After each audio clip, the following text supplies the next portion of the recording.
Well, good morning. Intelligent Design, Part 2. And our story starts on the 10th of February, 1809, in a house less than 2 miles from where you're sitting now, in a district called the Mount. It's called Mount House. Fine house.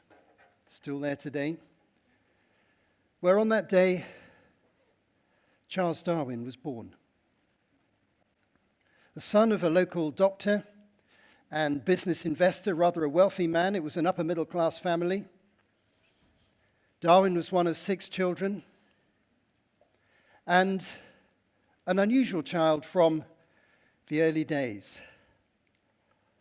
He was christened at St. Chad's, but his mother was a Unitarian, so they attended the Unitarian Church on High Street, still there today, in Darwin's youth. Darwin was very interested in the natural world from the very earliest part of his life, and the first known interest in the natural world took place through Darwin going from his house on the Mount down to the River Severn by the Westmid Showground, if many of you are familiar with that. And it's recorded that there he was looking at beetles and insects and stones and looking for fossils and looking at trees and leaves. Then he was sent to Shrewsbury School, then in the library, where he was subjected as a boarder, even though he lived only a mile away, he boarded, to a classical education, Greek and Latin, rhetoric, divinity. He found it all rather boring. One of his teachers said, "He's rather a dreamy young man." And what he was dreaming of was the natural world outside. But his father had great ambitions for him, that he should follow him and become a doctor. So at the age of 16, Darwin was sent off to Edinburgh University to train in the medical school. This he did not enjoy. Blood and gore, dissections, watching live operations was all a bit too much for him. But he was entranced by the natural world and the opportunities to go out with scientists in Edinburgh University into the surrounding countryside. But anyway, after 2 years, it was a failure. He gave up medicine, much to the frustration of his father, who said, "Right, what you're going to do, young Charles, is you're going to become a clergyman." Now, the hope was that he could get some little country parish somewhere, and in the Victorian days and in the early days of the 19th century, this was a part-time occupation for many people. And so his dad thought, well, he can do all his little science and nature stuff in his spare time. So he sent him to Cambridge University to study the Bachelor of Arts with a view to becoming a clergyman, which seems incredibly ironic, doesn't it, in the light of everything that's happened subsequently. Darwin didn't take to the BA syllabus at Cambridge University, but there were some very fine scientists there. Botanists, biologists, zoologists, what we would now call paleontologists. And he got in with them. He went to all the science classes, even though he was supposed to be going to all the arts classes. And this wasn't going at all well, and his dad was getting increasingly frustrated with him, when all of a sudden something extraordinary happened. One of the professors there, Professor Henslow, who was a close friend, said to young Charles, "Come to my room. Something extraordinary has happened. The government's contacted me. The Admiralty's contacted me. They want a scientist, a young naturalist, to go on board a survey vessel that the Royal Navy is sending out to Latin America. Would you be interested?" "Oh, yes." This was his escape from the clergy. He was going to get into the scientific world. And so Darwin, all of a sudden, at the age of about 20 or 21, found himself on board a ship, a Royal Navy warship called HMS Beagle, one of about 100 of its kind, a routine warship in those days. And the Royal Navy was the largest navy in the world. Britain's empire was growing, and Britain had desires to survey the coastlines of every part of the world in order to facilitate the activities of the Navy. And one area that was they were a bit unsure about was Latin America. And so the Beagle was sent off with a crew of about 60 or 70 with Charles Darwin on board for a journey that lasted nearly 6 years. Now, they weren't on board all that time. But 6 years. So he spent the first half of his 20s entirely traveling the world. And we can see the journey on this map.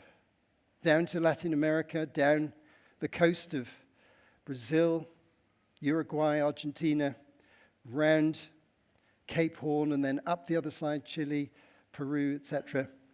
And then all the way round the whole world. And during this journey, there were long stopovers for weeks and sometimes even months in some of the main ports. And this was Darwin's opportunity, because while they were at sea, they were checking the depth of the water, they were looking at the coastline, they were evaluating all the naval possibilities of the coastline. But when they got to land, the sailors all had a rest, and Darwin went off into the wilderness, into the hinterland, wherever he could get, to pick up fossils, leaves, insects, skeletons, anything he could get his hands on in terms of the natural world. And he brought huge quantities of this material back to the ports, put them in big wooden trunks to be taken back to Britain, and many of them have ended up in the Natural History Museum or similar museums in different parts of the country, whilst Darwin went on from one place to another. And very significantly, once they'd been all the way round the coast of Latin America, they ended up in some islands, which you can see on the map there, 500 miles to the west of what we would now call Ecuador, the Galapagos Islands. A group of more than a dozen islands, quite widely separated, perhaps a little bit similar to the Canaries or something like that. And Darwin was able to go from island to island to island and look at all sorts of things like tortoises and like flowers and various different kinds of birds.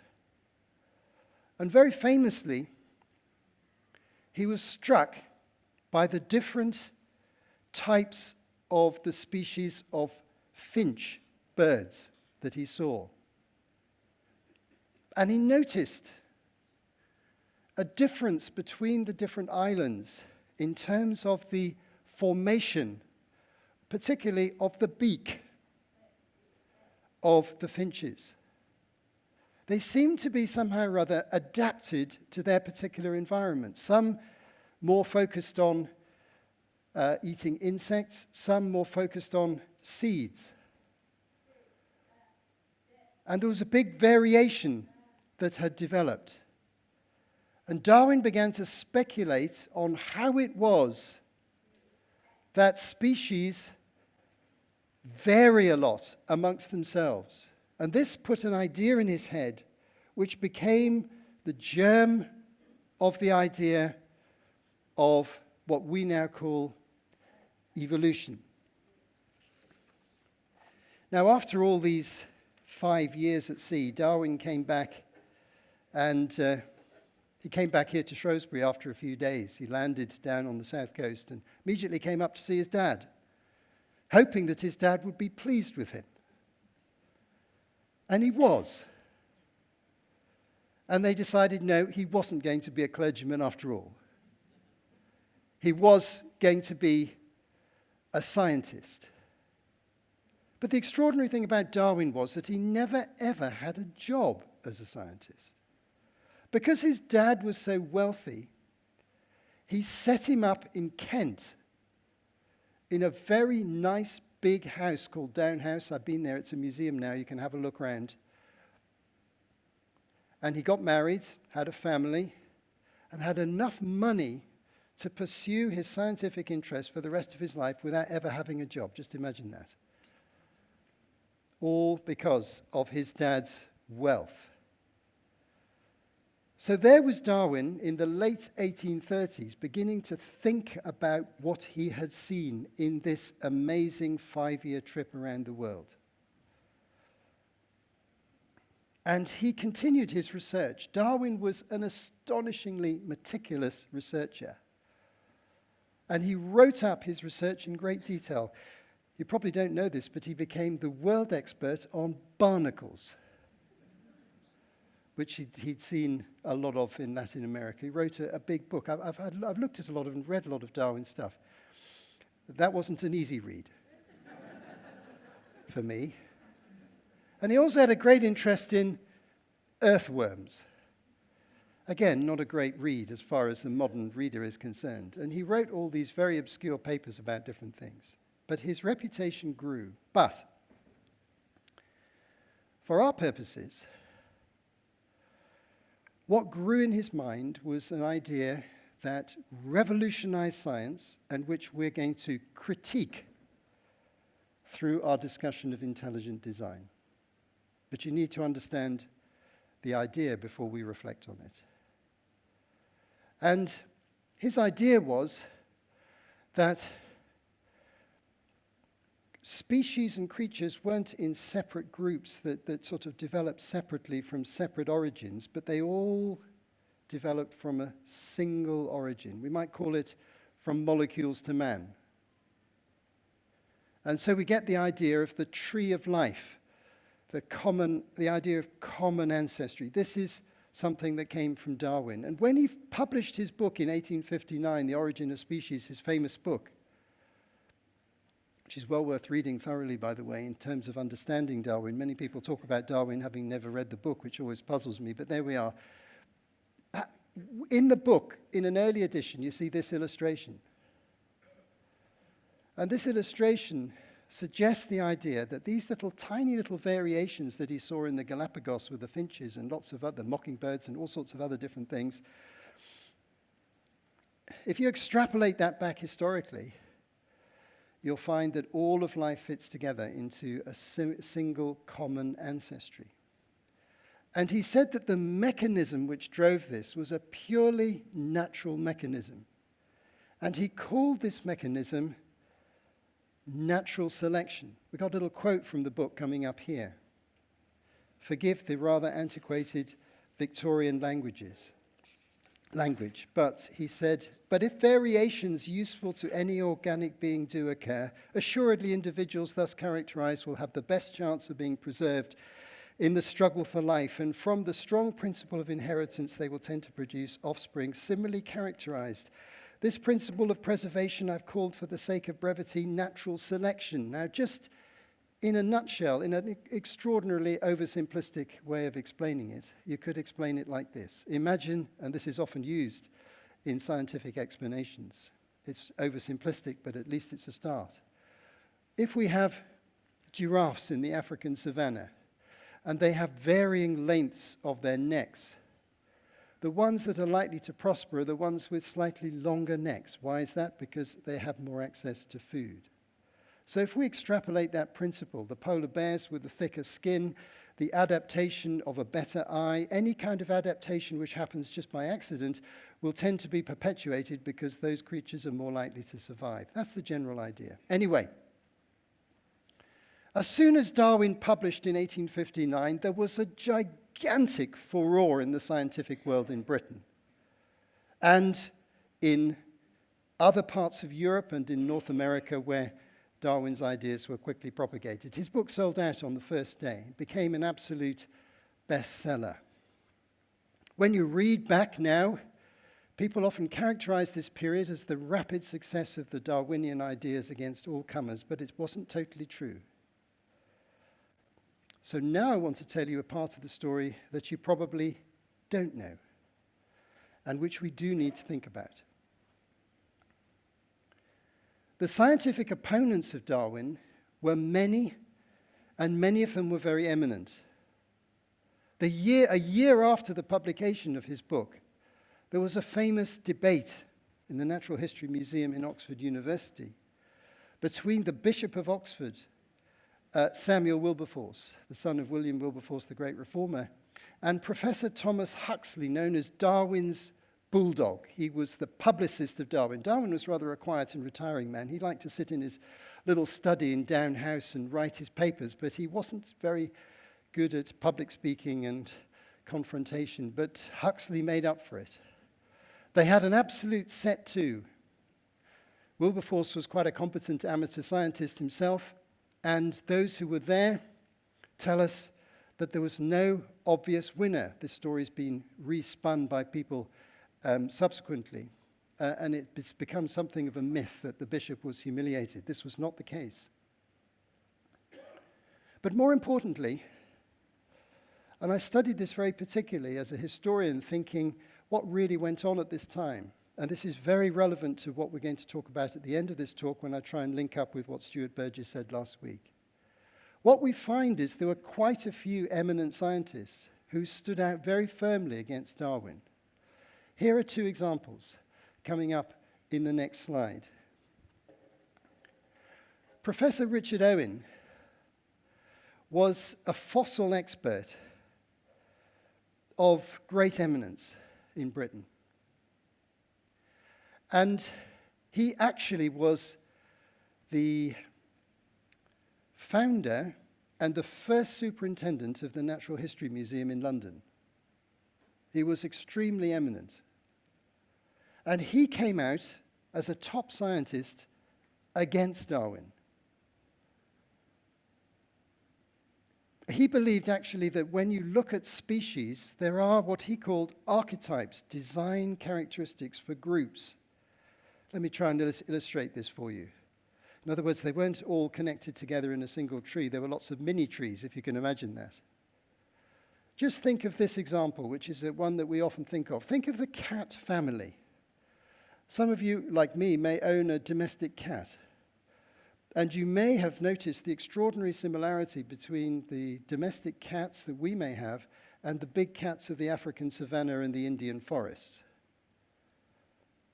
Now, Richard Owen would say this is because there's an archetype, a design pattern that God created for these type of creatures that creates their commonality of design, although they're very different in capabilities. I discovered this really remarkably once when I was visiting a country in Central Africa, and I went to a lion and cheetah reserve. And to my amazement, there was a cheetah lying down asleep just by the barbed wire. The barbed wire had rather large holes in it. And I tried an experiment, much against the advice of those who were with me, which was to stroke the cheetah through the barbed wire.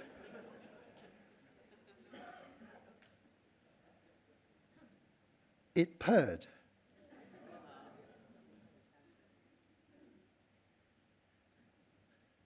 I was astonished. The cat family illustrated. We find the same thing in human life, don't we? You can recognize a Tesla car. It's not that one Tesla's descended from the other, it's they're all designed by the same designers, or a Land Rover, or a Toyota. So Richard Owen said, this is how we explain the similarity between creatures. And another eminent scientist, Professor St. George Mivart, wrote in 1871 a book called The Genesis of Species, which when I read it through when I was studying this some years ago, I thought, gosh, a really, really interesting arguments. He said natural selection is true, but it doesn't explain very much. It only explains the small variations that we see between creatures. It certainly doesn't explain molecules to man. So what's all this got to do with us today? Well, the arguments that took place in the 1860s and 1870s and onwards are the same debates that are being had today. It appeared as though Darwinism had won and the designer had been excluded from the process because of propaganda and various different ideological issues going on. But the very points made by those eminent scientists in those days are being made again today with even more force than they were able to by the proponents of intelligent design.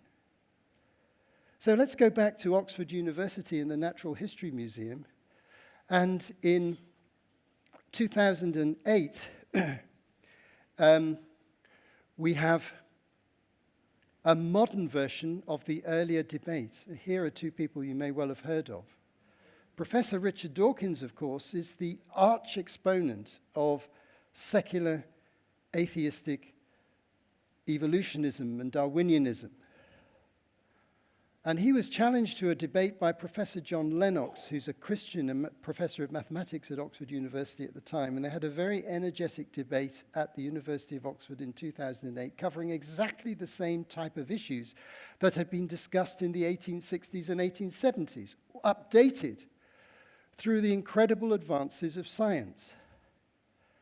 And I became very interested in this and discovered, by attending a lecture in Oxford myself some years before, that an American academic called Professor Philip Johnson, who I heard speak and was able to speak to personally, had actually started a movement in America in the 1990s called the Intelligent Design Movement. He'd started an institute in Seattle on the West Coast.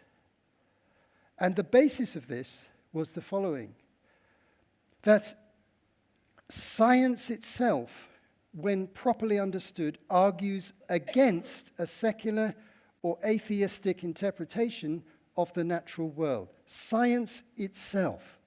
This is very different from the argument that the Bible argues against it. That's fairly obvious, and that's a different line of approach.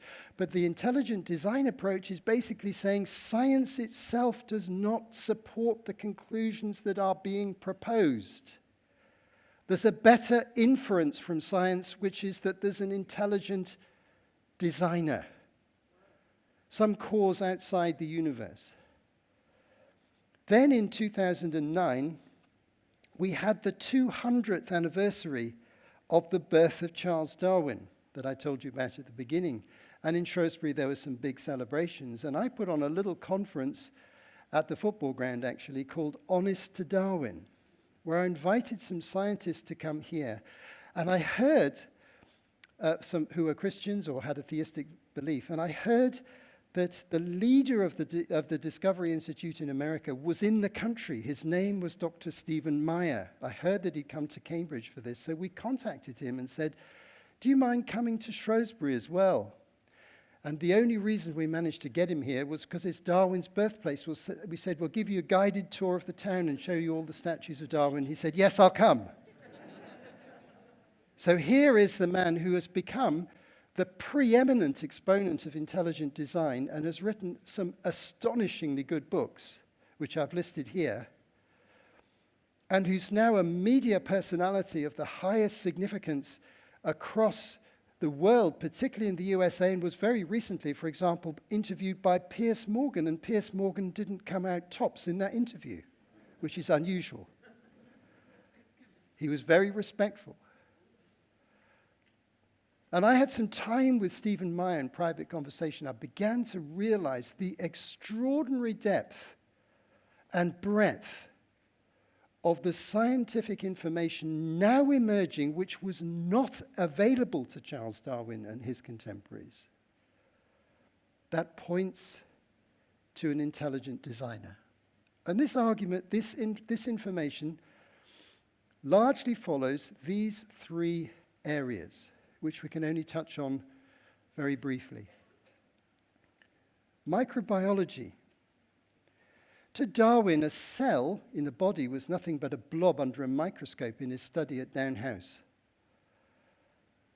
But now we are in the world of microbiology, where we've discovered DNA, information in the cell, microbiological machinery operating in the cell, which have presented extraordinarily complex and difficult issues to understand if everything came about by random mutations and natural selection.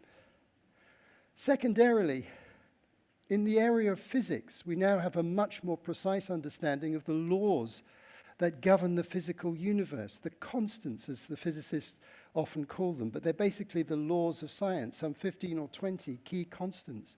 And it's been noted by scientists of all types that a fractional variation in any one of those physical laws would be so catastrophic as there would be complete destruction of the solar system and the universe.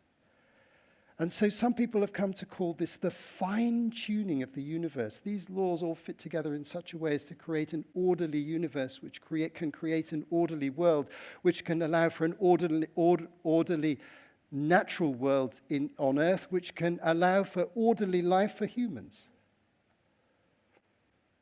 And then thirdly, and perhaps even more importantly, arguably than any of those, none of these, by the way, are logical proofs. It's just the inference to the best explanation.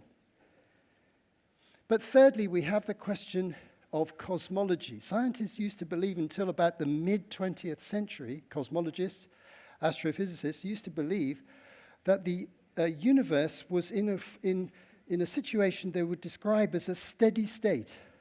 In other words, it had been there forever and it was oscillating slightly and fluctuating slightly, but essentially was like an eternal reality. The universe had always been there in a similar form. This view goes back as far as Aristotle and the Greeks. But then came the various different scientific discoveries, notably background microwave radiation and other things, which suggested very firmly that the universe was expanding.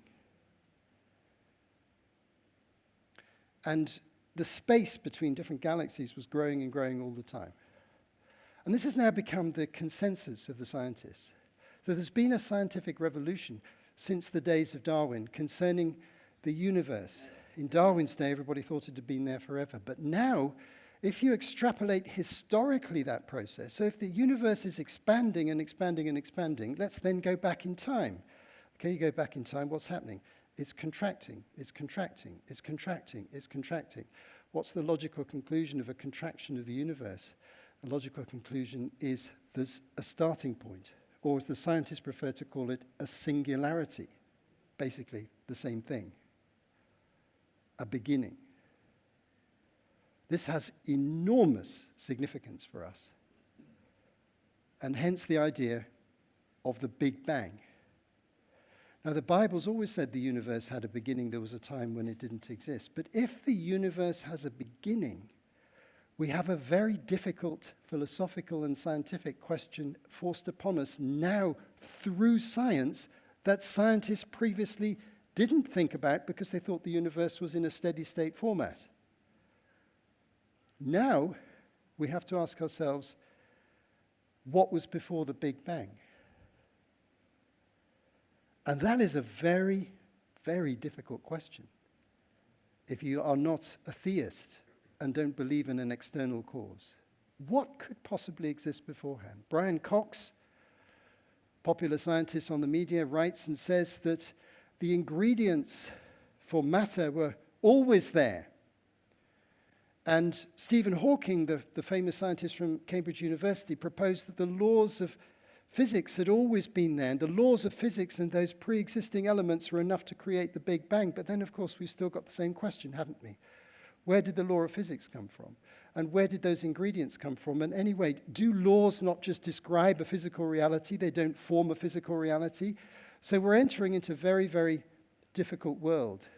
And some people have chosen another way of trying to explain it.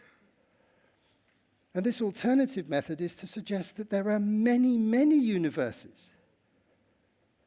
We live in a universe that happens to be ordered, and because we happen to live in a universe that happens to be ordered, we happen to think that there's a person who ordered it. But what about if there are 1,000 universes where the physics went slightly wrong? If we'd lived in one of those, we'd realize that the one that worked was just an accident. Now, this is a very interesting idea, but notice this. It's not actually a scientific idea because we have no evidence of the other universes. It's a philosophical idea. Just like the belief in God is a philosophical idea.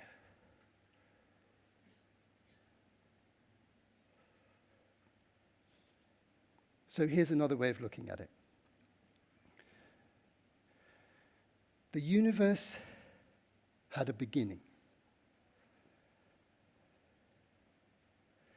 Everything that has a beginning has a cause outside itself. Everything. Everything you know, everything you can think of, everything that's in your pocket, everything that's in your house, you yourself had a beginning. And the cause of you is outside of yourself. So the universe had a beginning. The universe must have a cause outside of itself. And that cause must be powerful and personal, because personhood has arisen. And that cause is the intelligent designer. So here are the contours of the intelligent design movement, of which Stuart illustrated beautifully one aspect in his wonderful study of aspects of the human body. But let's now compare this, as we conclude, with a scriptural understanding of the significance of the creation towards faith. Because none of this proves that Jesus is the Son of God or that the God of the Bible is the God. Science can't do that. This isn't the world of science. Science tells us about the structure of reality and the likely explanations for reality. But what does creation do for mankind?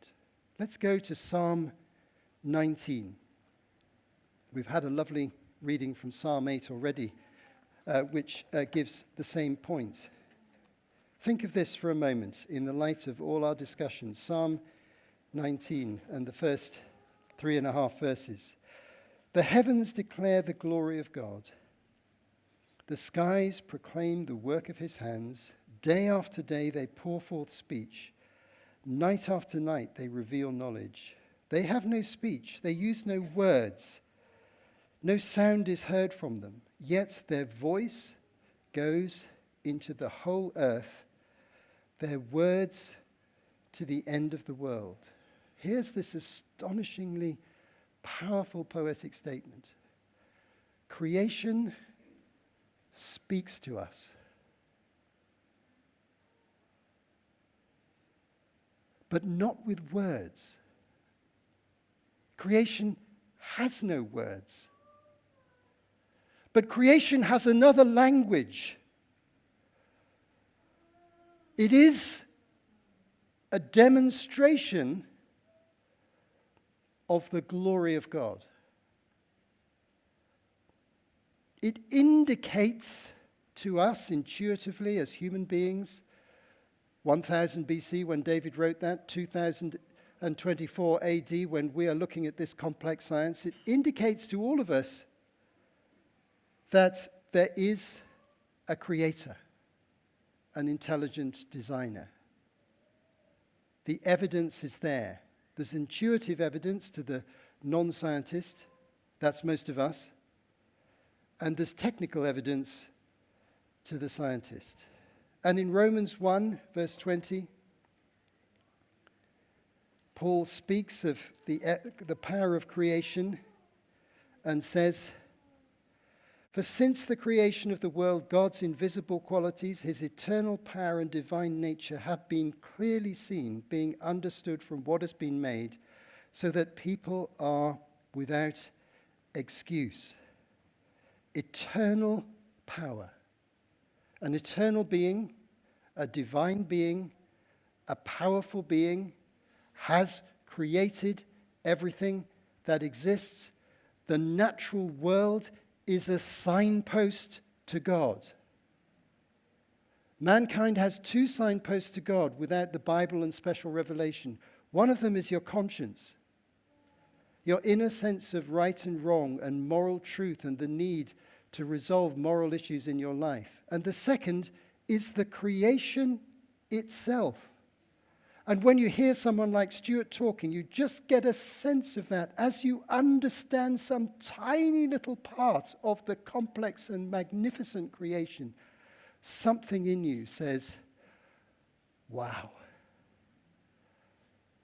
Something in the believer bows down. But our modern world has put the creation in the place of the Creator. And we have to fight to put the Creator back in his rightful place. And so this is the significance of intelligent design.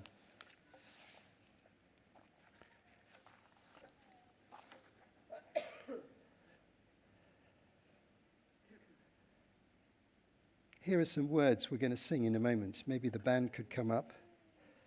And maybe we could put these words up on the screen. Were creation suddenly articulate? Let's just put those words up on the screen if we can. We're going to end with a song. I wonder whether you've ever thought about this rather unusual phrase. Were creation suddenly articulate, with 1,000 tongues to lift one cry? Let's carry on with the next one. Then from north to south and east to west, we'd hear Christ be magnified. In other words, if creation had a voice, the voice would glorify God. But creation has no voice in the human sense, but it still speaks to us. And when we honor Christ, as we will do in this song, let's honor him in one capacity we don't think about very often. Christ is not only our Redeemer, is not only the incarnate Son of God, not only he who rose from the dead, not only he who sits at the right hand of Father, not only he who will come again to judge the living and the dead. He's the Creator. Let's stand.